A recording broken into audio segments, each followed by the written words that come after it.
I'll never forget the night we found the charms. It was as if the air itself grew heavier, pressing down on us as we lifted the floorboard under Amaka's bed. Beneath lay a small, dark cloth covered in strange items, tiny dolls with needles, charms wrapped in red thread, and a small pot with an odd, sickening smell. The sight chilled me to my bones. We all froze, each of us too afraid to speak. Amaka was the most beautiful woman in our village. Every man wanted her, and she knew it. But none of us ever suspected that she was using something other than her beauty to draw us in. That night changed everything, and as I watched those dolls, something deep inside me felt like it was snapping. This was no longer the Amaka I thought I knew. People started talking about Amaka when strange things began happening to the men she dated. They grew obsessed, some even losing their minds. Chike, my best friend, was one of her first boyfriends. Before her, he was a simple, hard-working farmer. After a few months with Amaka, he was a shadow of himself, begging her for money and barely able to work. Whenever I asked Chick about it, he would just shrug and say, "There's something about her, Dele. I can't explain it. I just want to be with her." It didn't make sense. Chiki was never like this, and he wasn't the only one. It seemed like every man who dated her came out worse than he went in. Amaka went from a poor girl living in a small mud house to a woman with gold jewelry and a house big enough to make the richest men in our village envious. She didn't even have a job. All she did was date men, and somehow she seemed to grow richer after each one. People began to talk, wondering where her wealth came from, but no one dared to ask her directly. I was suspicious, but I kept quiet. I didn't want to be the one who crossed her. After all, she had power over men that I couldn't understand, and something in me said it was best to keep my distance. But deep down, I felt that something was very wrong. One night, as I sat by the fire, the village elder, Baba Ejike, pulled me aside. His eyes were serious and his voice shook as he spoke. "Dele, you know Amaka well, don't you?" he asked, his voice low. I nodded, unsure of where this was going. "Stay away from her," he warned. "She's not who she seems. She carries secrets darker than you can imagine. There are rumors, whispers that she uses charms to control men. You don't want to be next." I wanted to laugh it off, but Baba Ejike's face was deadly serious. His warning lingered in my mind, casting a shadow over my thoughts. What did he know that I didn't? Cheek's obsession with Amaka grew worse. He stopped working, spending all his time near her house, begging for her attention. His family tried to intervene, but it was as if Amaka had a hold on him that no one could break. People started avoiding him, and he became a source of shame for his family. One evening I visited him. His house was empty and cold, and he sat alone, mumbling Amaka's name over and over. When I asked him why he was doing this, he just looked at me with hollow eyes and said, "She's everything, Dele. Without her, I am nothing." That was the last time I saw the Chike I knew. I couldn't get Baba Ejike's words out of my head, so I decided to talk to some of the other men who had dated Amaka. They were all reluctant, hesitant to speak about her, as if just mentioning her name would summon her. Finally, I managed to gather a few of them together in the dead of night. We met behind the old church, away from prying eyes. "She took everything from me," said Kunle, his voice barely a whisper. "At first it was gifts, small things. Then she started asking for money. I couldn't say no. It was like I was under a spell." The others nodded in agreement, each of them sharing similar stories. They had all fallen for her and lost themselves in the process. As they spoke, I felt a chill creep up my spine. This wasn't natural. It was like she had bewitched them all. After that meeting, I started paying closer attention to Amaka. I noticed things I had ignored before. The strange charms she wore around her neck, the way her house was always filled with the smell of burning incense, the odd symbols painted on her walls. I couldn't shake the feeling that something dark and sinister lay beneath her beauty. One night I saw her talking to an old woman by the edge of the village. The woman handed her a small clay pot, and they whispered in hushed tones, glancing around to make sure no one was watching. I hid behind a tree trying to catch their words, but they were too far. Whatever they were discussing, it was clear it wasn't something meant for others to hear. The next day, I confronted Amaka. I don't know what possessed me, but I couldn't keep quiet any longer. When I asked her about the clay pot, her eyes went cold, and she gave me a look that sent a shiver down my spine. Dele, she said, her voice calm but chilling.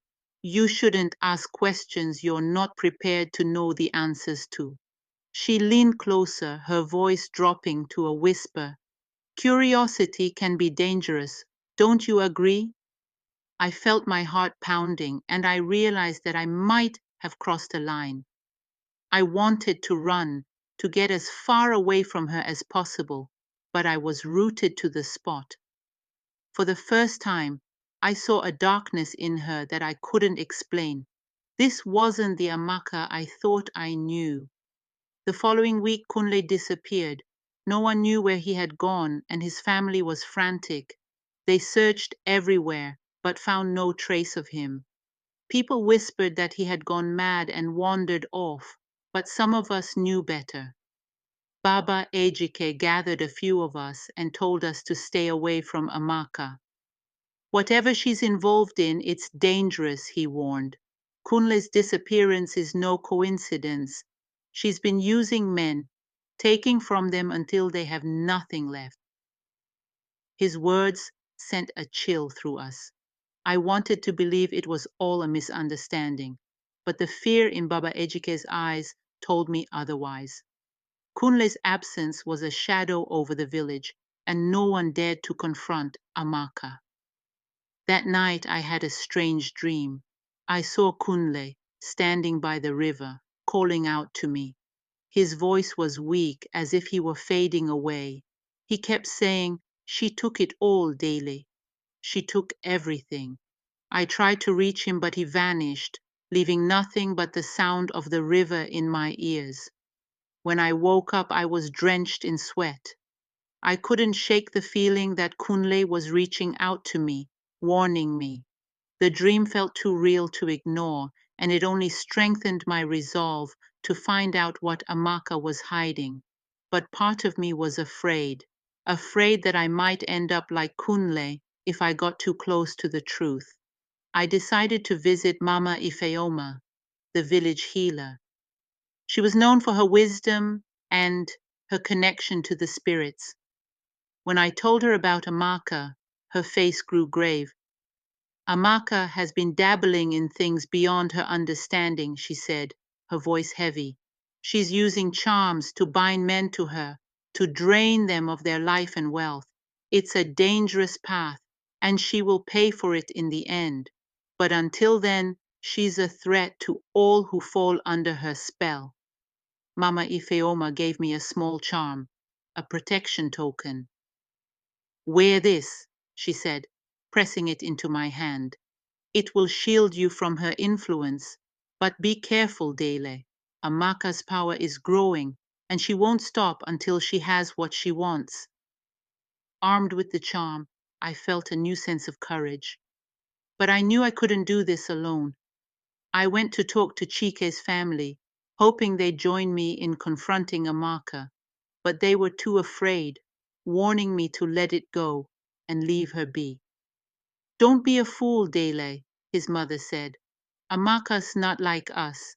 She has powers we don't understand. If you anger her, you'll end up like the others. Despite their warnings, I couldn't turn back. I had seen the destruction she left in her wake, and I couldn't stand by while she continued to ruin lives. I knew the risks, but I had to put a stop to it, no matter the cost. I gathered a few men who were willing to confront Amaka, armed with the protection charms Mama Ifeoma had given us.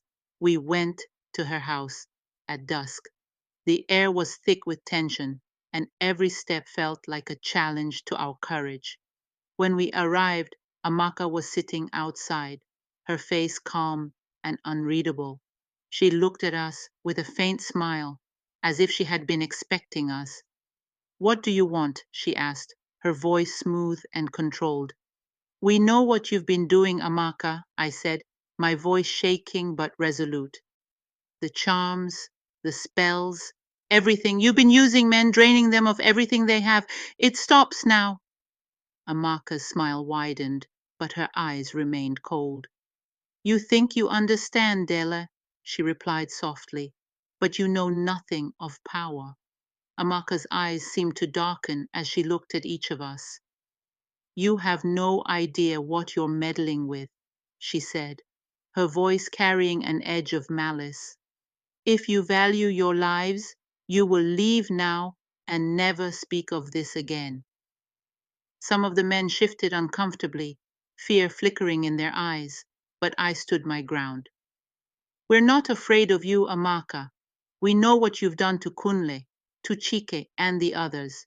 It ends here." Her smile faded, and for the first time I saw a hint of anger in her gaze. "Then so be it," she whispered, her voice barely audible. "But remember, Dele, every action has consequences." As we stood there, Amaka lifted her hand and whispered something under her breath.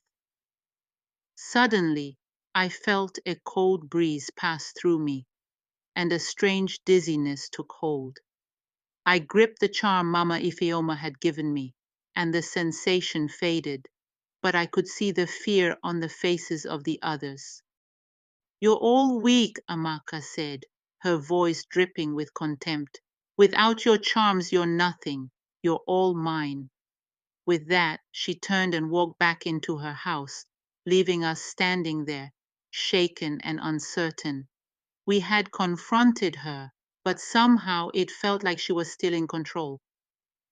After our unsettling confrontation, I knew that confronting Amaka directly would be futile without proof. We couldn't just accuse her without evidence, or people would think we were mad. I gathered the remaining men who had suffered at her hands, and we decided on a new plan.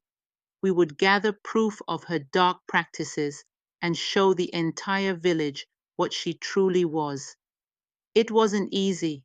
No one wanted to get too close to Amaka's home after what had happened, but I knew that if we didn't act, more men would fall victim to her charms.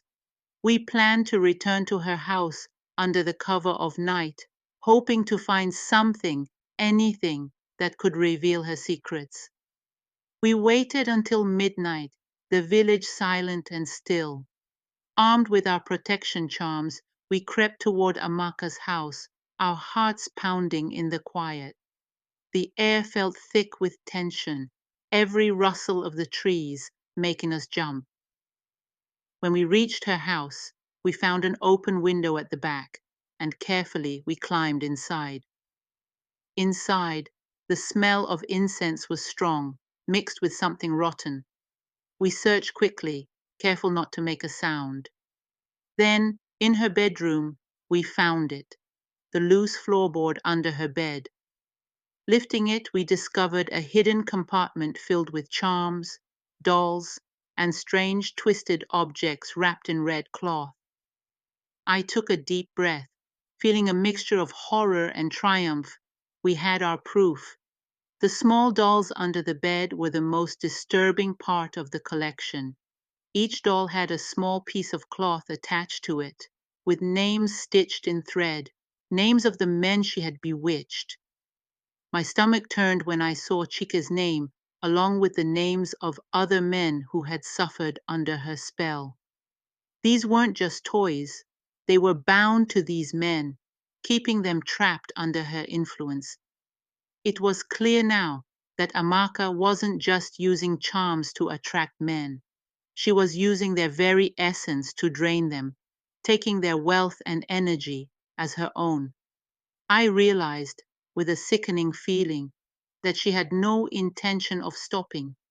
This was her way of life, a twisted, evil method of survival. Just as we were gathering the items to take as evidence, we heard footsteps outside. Amaka had returned. Panic gripped us as we scrambled to hide, clutching the stolen dolls and charms. We ducked behind her wardrobe, praying she wouldn't notice anything was amiss. She entered the room, and for a moment I thought she could sense us. She paused, looking around suspiciously. My heart pounded, and I held my breath. After what felt like an eternity, she left the room, and we heard her footsteps fade down the hallway. We didn't waste a second. We climbed out the window and ran back to the safety of the village with our stolen evidence. The next morning, we gathered the villagers in the square and laid out the evidence for everyone to see. The dolls, the charms, the twisted objects. It was all there, a dark testament to Amaka's deceit. People gasped as they recognized the names of their friends and family members on the dolls, realizing the depth of her betrayal. Baba Ejike stepped forward, his voice steady and clear. Amaka has been using charms to control men, draining them of their wealth and their souls. She has brought darkness upon this village, and we must put an end to it. The villagers murmured in agreement, their fear turning to anger. For too long, Amaka had preyed upon their sons, brothers, and husbands, and now they had the proof to confront her. Amaka was summoned to the village square, her face pale but defiant. She looked at the evidence with a sneer, refusing to admit her guilt. "You fools!" she spat, her voice filled with contempt. "You think you can accuse me with some dolls and trinkets? I did nothing wrong. If men are drawn to me, it's because of my beauty, not because of charms." But the villagers weren't convinced. They had seen too many of their own fall under her spell, wasting away as they gave everything to her. Their anger grew, and even those who had once admired her now looked at her with fear and distrust. Baba Ejike raised his hand, silencing the crowd. "Amaka, your charms and tricks have harmed too many. You have stolen not just wealth, but the lives of these men. We cannot let this continue. You must be banished from our village." Amaka's face twisted with rage. She looked around, her eyes narrowing at each person who had once adored her. "You'll regret this," she hissed. "Every one of you. I'll be back, and when I am, none of you will be safe." Her threat sent a chill through the crowd, but Baba Ejike remained firm. "Take her away," he ordered. The men stepped forward, grabbing her arms and dragging her toward the edge of the village. She fought, kicking and screaming, but they were determined. Her reign of terror was over. After Amaka was gone, a strange calm settled over the village. Men who had been under her spell began to recover, regaining their strength and returning to their old lives. Chike, though shaken, slowly started to rebuild his life, and the other men who had suffered under her influence found solace in each other's company. But the scars remained. The men who had been closest to her were haunted by nightmares, plagued by memories of the darkness they had endured. They were grateful she was gone, but the fear lingered, like a shadow that couldn't be banished. The villagers decided to cleanse Amaka's house, burning her charms and destroying everything tied to her evil practices. Mama Ifeoma led the cleansing ritual, chanting prayers and sprinkling protective herbs around the property. As the flames consumed her belongings, the villagers felt a sense of relief, as though a heavy weight had been lifted. Her power is broken, Mama Ifeoma said, but we must remain vigilant. Evil often leaves a stain that takes time to wash away. Her words were a reminder that even though Amaka was gone, the damage she caused would linger in the hearts of those she had harmed. A few weeks after her banishment, strange things began to happen. Villagers reported seeing a shadowy figure at night wandering near the river. Some claimed it was Amaka's spirit, others said it was a warning that she would return.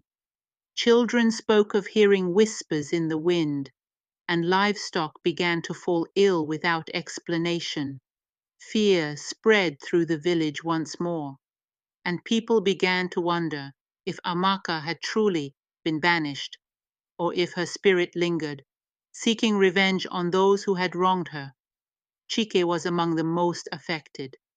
He struggled to sleep, haunted by visions of Amaka's face, her eyes cold and empty.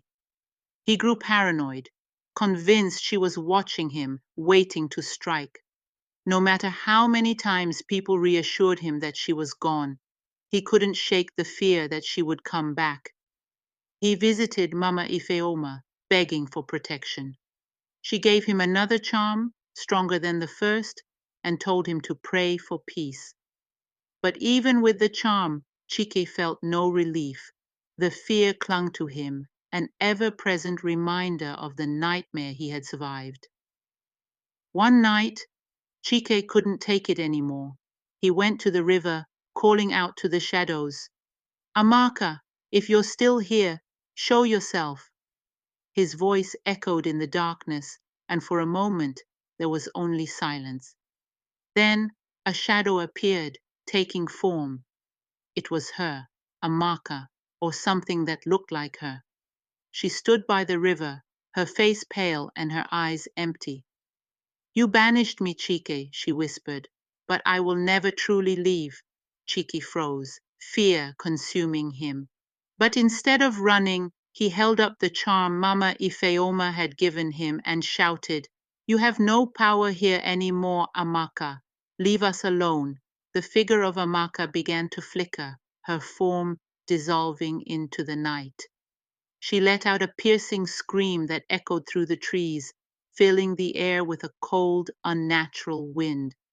Chike held his ground, clutching the charm tightly as her form faded away, dissipating into the darkness like smoke. The wind died down, and a strange calm settled over the river. Chike took a deep breath, feeling a weight lift from his shoulders. For the first time in months, he felt free, as if the nightmare had finally come to an end. Word spread quickly through the village about Chike's encounter at the river. Baba Ejike gathered everyone and spoke solemnly. "Evil thrives where there is ignorance and fear. We must remain vigilant, protecting each other from darkness and deceit." The villagers nodded, taking his words to heart. They had learned the dangers of blind trust and the importance of unity. No one could be too powerful, and no one should be allowed to prey on the weaknesses of others. With Amaka gone, life slowly returned to normal. The villagers worked together to heal, sharing their stories and supporting each other. Though the scars of Amaka's deeds remained, they grew stronger, learning to value honesty and kindness above all. Chike and the others who had suffered under Amaka's spell rebuilt their lives, finding new strength in their shared experiences. And as the seasons changed, the village flourished once more, a place of peace and unity. The lesson of Amaka's dark power remained. a reminder to all that evil could only be defeated by facing it head on and standing together. Thank you for tuning in to Tales Motherland again. We sincerely appreciate your viewership and likes and comments. Please be sure to hit the subscribe and like button and stay connected to us for new intriguing African stories and folktale. Once again, thanks for watching.